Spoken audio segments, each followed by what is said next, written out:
लाहौर की इंसदाद दहशत गर्दी की अदालत ने अलीमा खान के दूसरे बेटे के खिलाफ भी मजीद जिस्मानी रिमांड की दरख्वास्त मुस्तरद कर दी है। पुलिस ने 8 रोज़ा जिस्मानी रिमांड के बाद अदालत को बताया कि 27 माह बाद मुलजिम शाहरेज से 9 मई की वारदात में इस्तेमाल होने वाला डंडा बरामद कर लिया गया है और मजीद बरामदगी के लिए मजीद 30 रोज़ का रिमांड मांगा।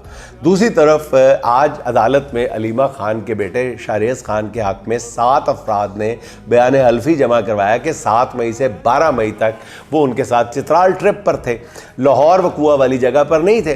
दीगर तस्वीर बतौर एथलीट बैनुल-अक़वामी मुकाबलों में शिरकत की खबरें, पाकिस्तान में आने जाने के एयर टिकट्स पेश किए गए, लेकिन तफ्तीशी अफसर ने कहा कि गुज़िश्ता रात मुझे ये सारे सबूत दिए गए लेट नाइट और मैं इनकी तस्दीक नहीं कर सका।